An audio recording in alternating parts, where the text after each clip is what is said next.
Sebuah kisah karya terbaik anak bangsa Indonesia bertutur tentang perjalanan kehidupan anak manusia di zaman kerajaan Tanah Jawa melalui sentuhan sejarah dan fiksi yang nyaris sempurna. Dengan bangga kami persembahkan satu di antara karya terbaik dari Esa Mintarja yang berjudul Jejak di Balik Kabut.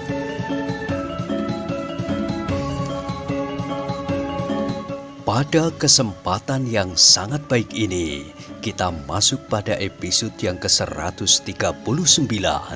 Selamat menikmati.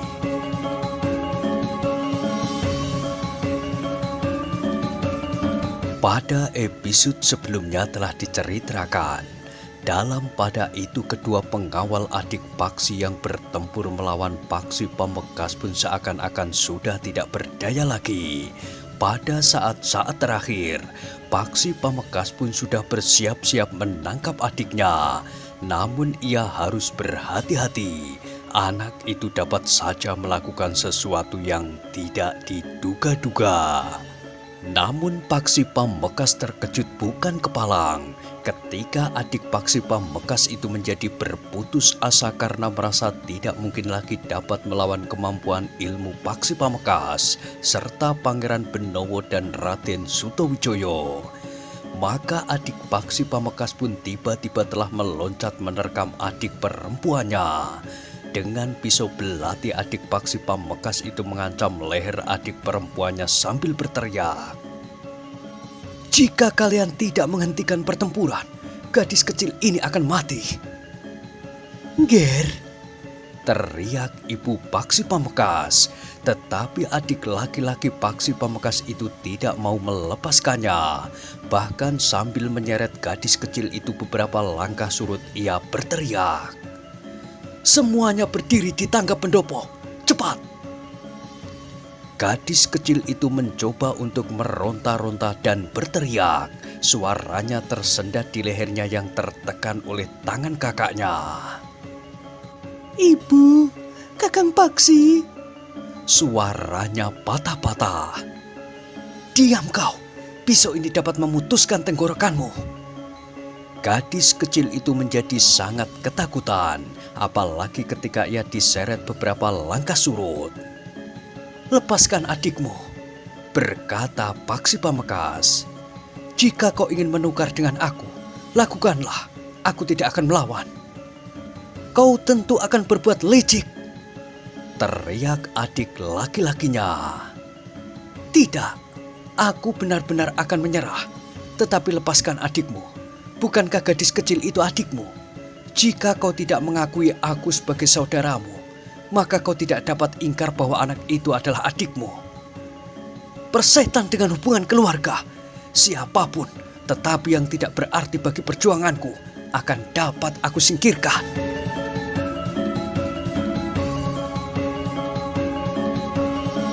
"Sekarang kau berbuat demikian terhadap adikmu sendiri. Kau pikir Haryowisoko tidak dapat berbuat seperti itu terhadapmu, yang justru orang lain? Jika kelak Haryowisoko berhasil mendapat kekuasaan, maka orang-orang yang dianggapnya tidak berarti tentu akan disingkirkan dengan sikap seperti yang kau katakan itu. Siapapun yang tidak berguna lagi baginya akan disingkirkannya." "Bohong! Renungkan. Diam. Tidak seorang pun di antara kalian yang dapat mencoba melawan. Naiklah ke tangga pendopo, cepat!" Paksi Pamekasan tidak mempunyai pilihan lain. Demikian pula Pangeran Benowo dan Raden Sutawijaya. Mereka bertiga telah naik ke tangga pendopo.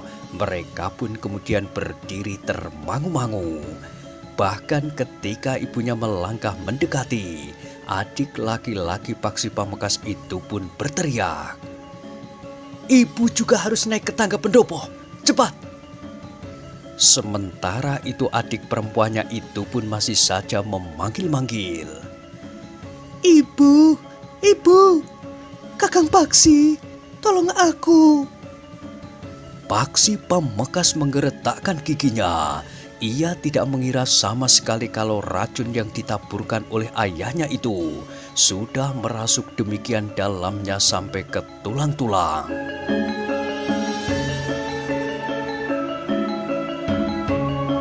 Lepaskan anak itu.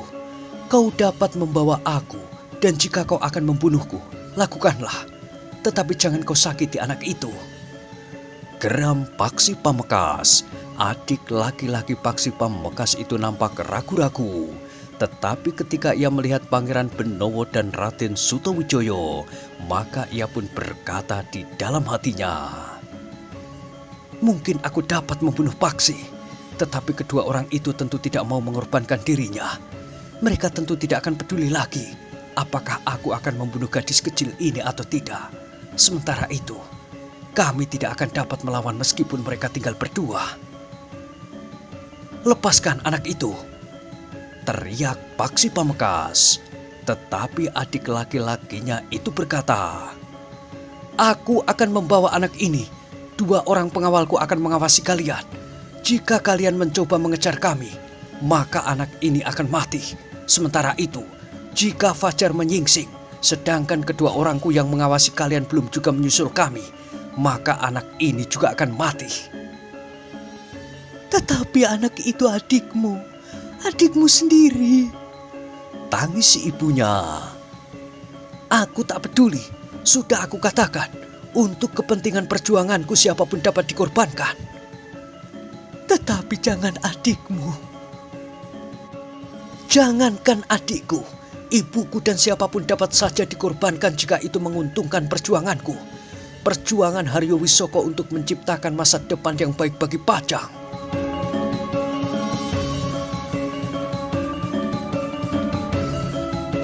Tangis ibunya mengeras. Sementara itu adik laki-laki Paksi Pamekasan itu pun berkata lantang kepada para pengawalnya yang semula sudah tidak berpengharapan, "Marilah kita pergi.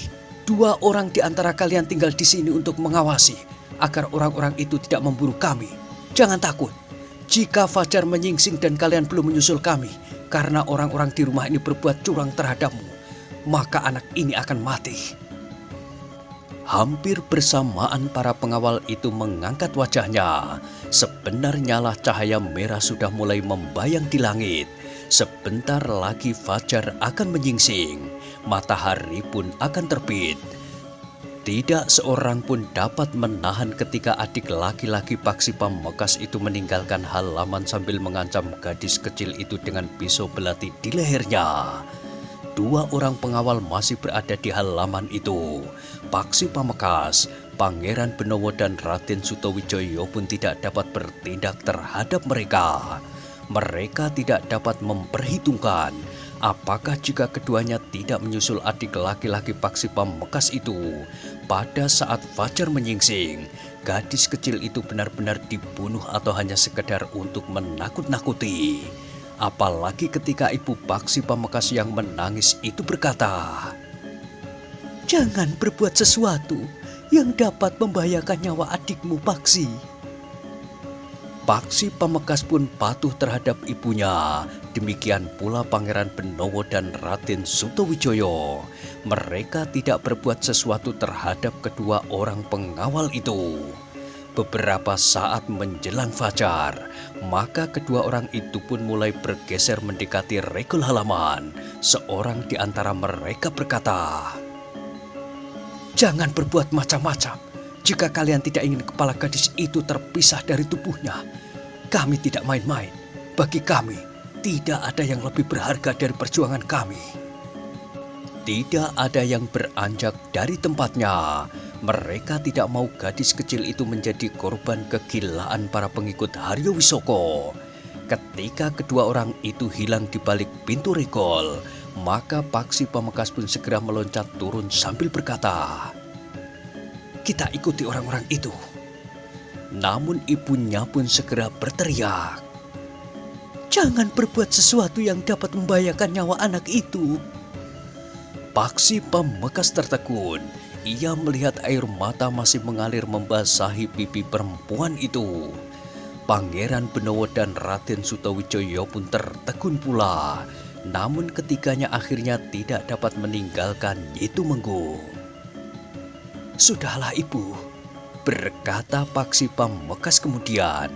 Nyi Tumenggung itu pun kemudian memeluk Paksi Pamungkas dengan eratnya, seakan-akan tidak akan dilepaskannya lagi.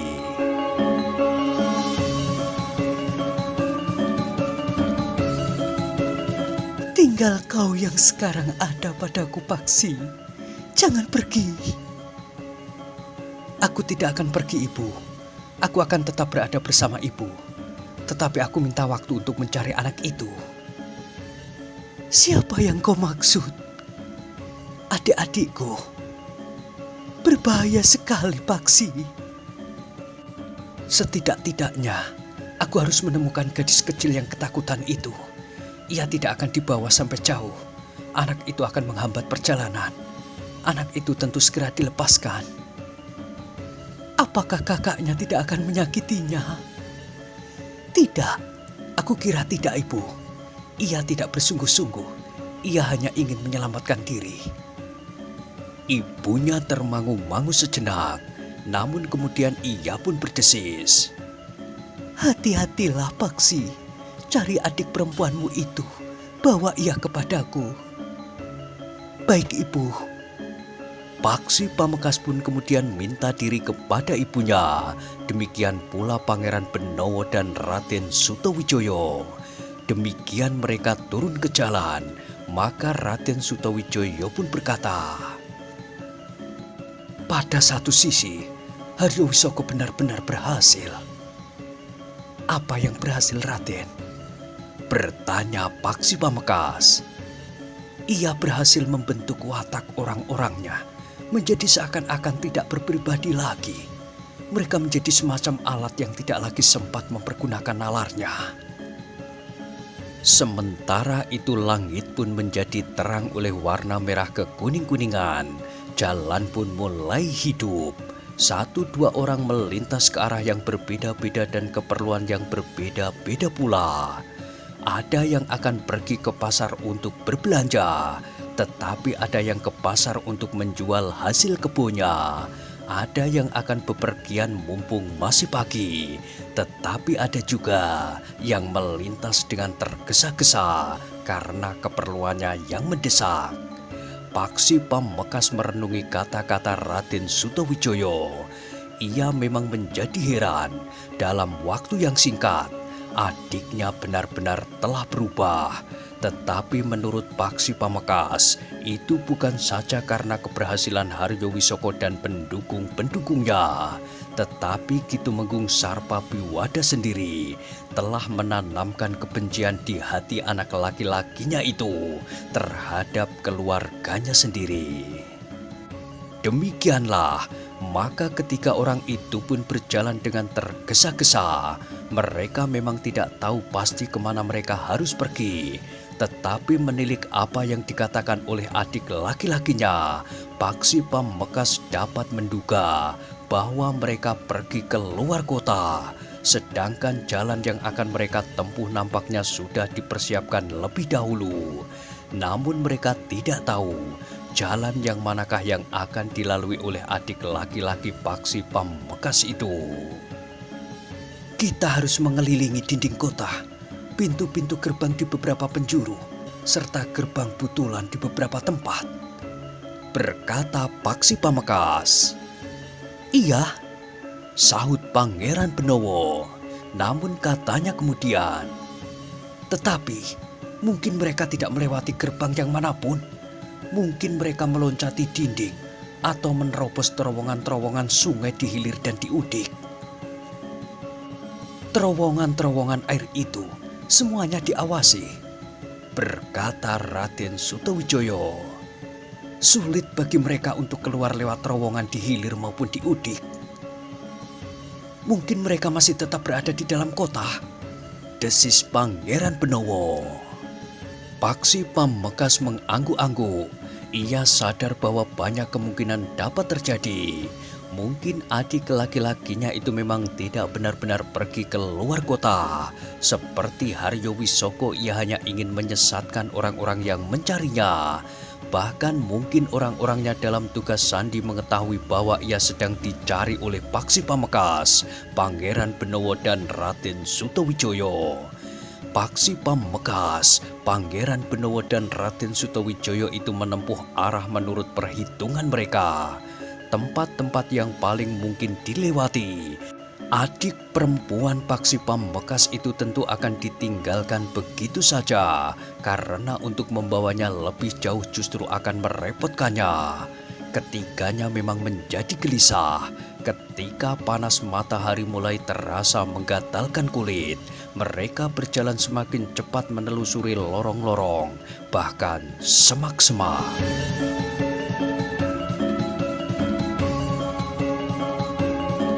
Ketiga orang itu tertegun ketika melihat beberapa orang anak muda berdiri mengerumuni sesuatu.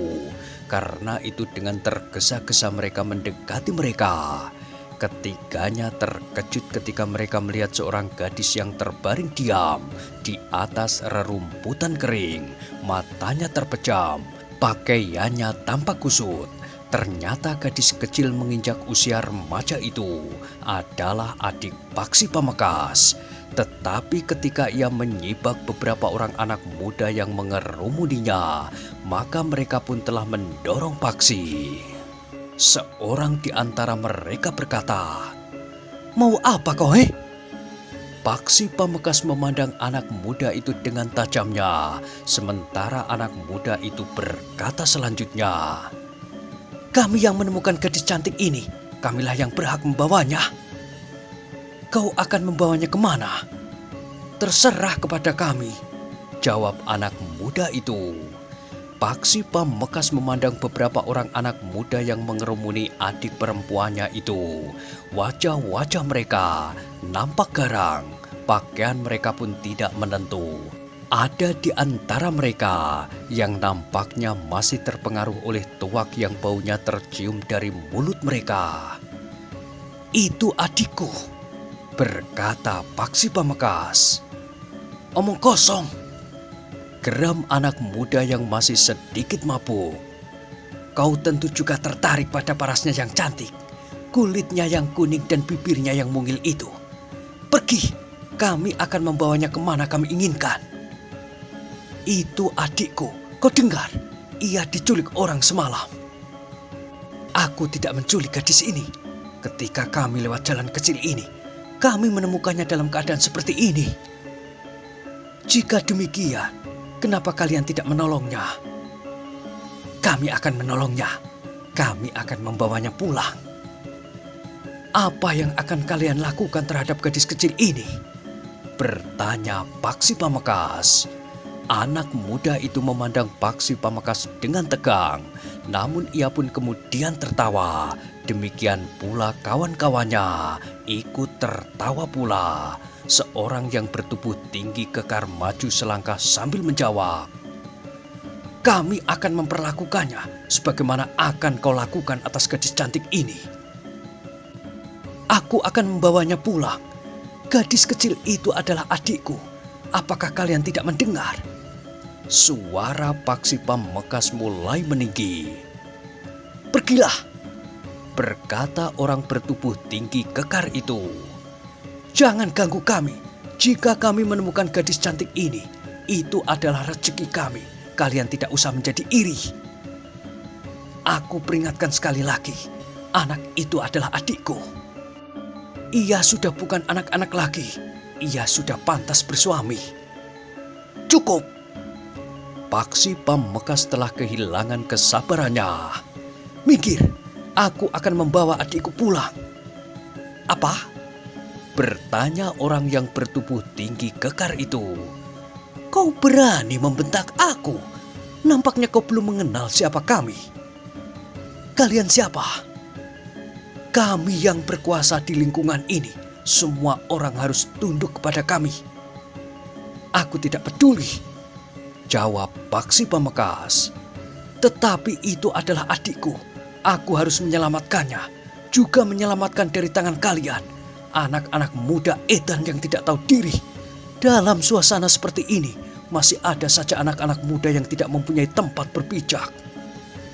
Wajah anak muda yang bertubuh tinggi kekar dan yang masih terpengaruh oleh tuak itu memandang Paksi Pamungkas dengan heran. Katanya, "Kau ingin mulutmu aku sumbat? Kalian sama gilanya dengan para pengikut Haryo Wisoko, atau kalian memang pengikut Haryo Wisoko?" Anak-anak muda itu terkejut mendengar nama Haryo Wisoko. Dengan serta-merta seorang di antara mereka berkata, "Kami tidak mempunyai sangkut paut dengan Haryo Wisoko. Jika demikian, minggir!" bentak Paksi Pamungkas. Tetapi anak muda itu tertawa. Kawan-kawannya pun tertawa pula. Seorang di antara mereka berkata, "Hahaha, kau ingin menakut-nakuti kami dengan menyebut kami pengikut Haryo Wisoko? Kau salah, Kisanak. Kami pun dapat menuduh kalian pengikut Haryo Wisoko." Paksi Pamungkas tidak sabar lagi. Didorongnya anak muda yang bertubuh tinggi kekar yang berdiri di hadapannya. Ternyata tenaga Paksi Pamungkas tidak dapat dilawannya. Anak muda itu terdorong beberapa langkah surut dan jatuh terbanting di tanah. Kawan-kawannya pun terkejut. Dengan serta-merta ia pun bangkit berdiri sambil berkata, "Orang yang tidak tahu diri, kami akan mencincangmu sampai lumat di sini. Tidak ada orang yang melihatnya. Perempuan ini akan kami bawa pulang dan akan menjadi kelangenan kami sampai kami menjadi jemu dan menemukan gadis lain yang masih segar." Paksi Pamungkas tidak menjawab. Tiba-tiba saja tangannya terayun menghantam bibir orang itu. Anak muda yang bertubuh tinggi kekar dan yang kepalanya masih dipengaruhi oleh tuak itu pun berteriak kesakitan. Sekali lagi tubuhnya terlempar, justru lebih keras sehingga membentur sebatang pohon besar yang tumbuh di pinggir lorong itu.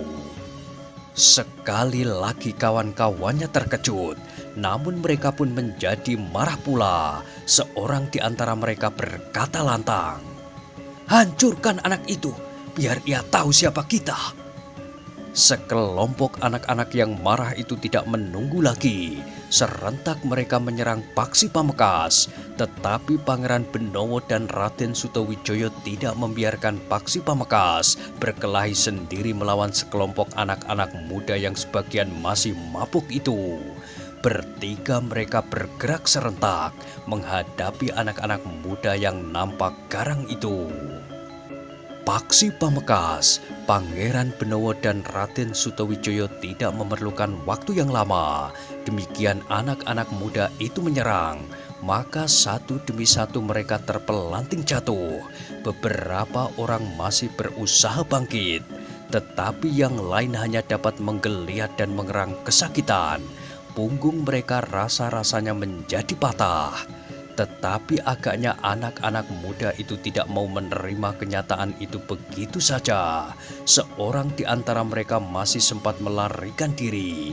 Dengan tergesa-gesa, ia pergi ke rumah yang tidak terlalu jauh dari arena perkelahian itu. Ke rumah seorang bebahu, ayah dari salah seorang anak yang terlibat dalam perkelahian itu. "Ada apa?" "Mukim, Paman." "Kenapa Mukim?" "Mukim dipukuli orang." "Hei, siapa yang berani memukuli Mukim?" "Tidak tahu, Paman." "Apakah Mukim sendiri?" "Tidak, Paman. Kami beberapa orang di lorong itu." "Yang memukuli Mukim berapa orang?" "Entahlah, Paman. Tetapi Mukim itu dipukuli." Bebahu itu tidak berpikir panjang. Diambilnya parangnya yang terselip di dinding. Dengan geram ia pun berkata, "Siapa orang yang gila yang berani memukuli Mukim? Nampaknya ia belum mengenal aku." Dengan tergesa-gesa bebahu itu pun pergi ke arena perkelahian. Namun ketika ia sampai di arena itu, perkelahian sudah selesai. Beberapa orang anak muda terbaring berserakan sambil mengerang kesakitan. Di antara mereka terdapat Mukim. Bebahu yang datang dengan tergesa-gesa itu tertegun melihat 3 orang yang sedang mengerumuni seorang gadis yang terbaring diam. "Mereka itu yang memukuli Mukim? Kenapa mereka memukuli Mukim? Mereka menculik gadis itu. Kami mencoba mencegahnya, tetapi mereka melawan. Kenapa tidak kalian pukuli saja mereka sampai pingsan? Ternyata mereka tidak dapat kami kalahkan. Kalian sebanyak itu tidak dapat mengalahkan 3 orang tikus kecil itu. Ternyata mereka terbiasa berkelahi." Bebahu itu pun kemudian melangkah mendekati Paksi Pamekasan, Pangeran Benowo dan Raden Sutawijoyo. Justru pada saat Paksi Pamekasan mengangkat adik perempuannya. "Hei, akan kau bawa kemana gadis itu?" bertanya Bebahu yang melangkah semakin dekat itu. "Ini adikku." "Omong kosong," sahut anak muda yang memanggil Bebahu itu. Sementara itu Mukim dengan susah payah bangkit berdiri. Ia adalah anak muda yang tubuhnya tinggi kekar itu. Dengan lengan bajunya ia mengusap mulut dan hidungnya yang berdarah. "Mereka adalah orang-orang gila, ayah," berkata Mukim. "Mereka menculik anak perempuan itu." Bebahu itu mengerutkan keningnya. Meskipun tidak saling menyepakati, namun yang dikatakan itu sesuai dengan yang dikatakan oleh anak muda yang memanggil ayah Mukim itu. Bebahu itu kemudian berdiri sambil bertolak pinggang. Dengan lantang ia pun berkata, "Tinggalkan gadis itu." "Siapakah kau?" bertanya Raden Sutawijoyo. "Aku Kami Tuo Padukuhan ini. Gadis ini adalah adik kawanku.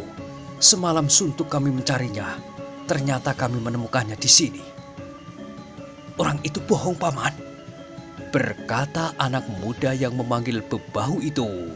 Sementara Mukim pun yang kesakitan itu berkata, "Kami berpapasan dengan mereka, ayah. Seorang di antara mereka mendukung gadis yang pingsan itu."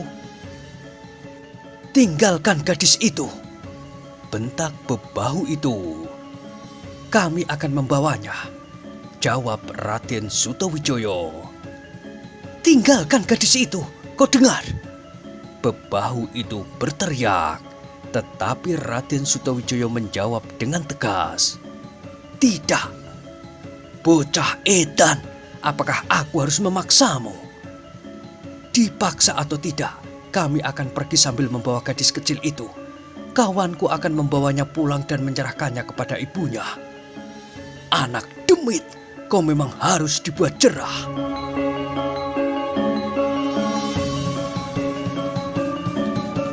Mukim yang masih saja berdesah menahan sakit itu berkata, Ayah harus tegas menghadapi anak-anak gila seperti itu." Bebahu itu pun kemudian melangkah maju sambil berkata, "Aku masih memberimu kesempatan. Kami akan pergi sambil membawa gadis itu. Kau dengar Ki Kami Tuo?" Bebahu itu tidak dapat menyabarkan diri lagi. Tangannya pun segera terayun menyambar ke arah wajah Raden Sutawijoyo. Namun dengan cepat, Raden Sutawijoyo menghindar sehingga tangan itu pun tidak menyentuhnya. "Akulah yang memberimu kesempatan Ki Kami Tuo. Pergi, atau kau akan mengalami nasib seperti anak-anak yang sedang mabuk itu. Cium bau mulut anakmu. Tentu kau mengenal bau apakah itu. Atau kau justru berbangga bahwa anakmu mabuk?" Ki Kami Tuo menjadi marah sekali. Orang yang menantangnya ini masih jauh lebih muda daripadanya. Karena itu maka tanpa menjawab, Bebahu itu segera meloncat menyerang Raden Sutawijoyo. Tetapi Raden Sutawijoyo tidak memberinya kesempatan. Justru pada saat ia meloncat menyerang, kaki Raden Sutawijoyo yang terjulur menyamping tepat mengenai perutnya. Bebahu itu terdorong beberapa langkah surut. Perutnya terasa menjadi mual. Nafasnya menjadi terasa menyesakkan dadanya. Tetapi Ki Kami Tuo yang menjadi sangat marah itu justru sekali lagi meloncat menyerangnya. dengan memutar tubuhnya, kakinya terayun mendatar mengarah ke kening Raden Sutawijaya. Namun Raden Sutawijaya melihat kaki lawannya yang terayun itu, maka Raden Sutawijaya itu pun merendahkan diri dan menyapu kaki bebahu itu yang lain. Bebahu itu pun terbanting jatuh seperti sebatang pohon yang rebah. Ayunan kakinya justru membuatnya semakin terpelanting terbanting di tanah. Ketika ia mencoba dengan cepat bangkit, ternyata Raden Sutawijaya telah menunggunya. Demikian bebahu itu tegak berdiri, maka tangan Raden Sutawijaya telah menghantam perutnya. Raden Sutawijaya tidak mengerahkan kekuatannya sepenuhnya, namun bebahu itu sudah terbungkuk-bungkuk kesakitan. Ketika tangan Raden Sutawijaya menekan kepala bebahu itu, maka bebahu itu pun jatuh tertelungkup. Wajahnya tersuruk ke dalam tanah yang berdebu, sehingga segumpal tanah telah masuk ke dalam mulutnya. Ketika bebahu itu bangkit, maka kemarahannya menyala sampai ke ubun-ubun. Matanya yang terasa pedas menjadi merah, mulutnya yang kotor, dan hidungnya yang kulitnya terkelupas, membuat bebahu itu kehilangan pertimbangannya.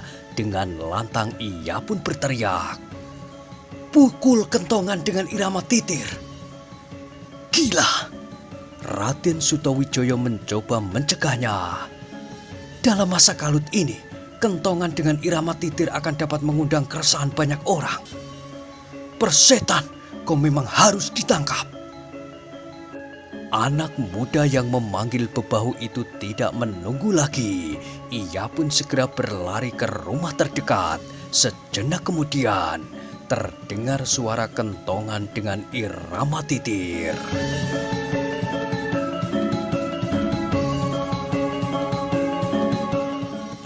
Nah, bagaimanakah kisah selanjutnya? Silahkan ikuti terus kisah Jejak di Balik Kabut pada episode berikutnya. Sampai jumpa.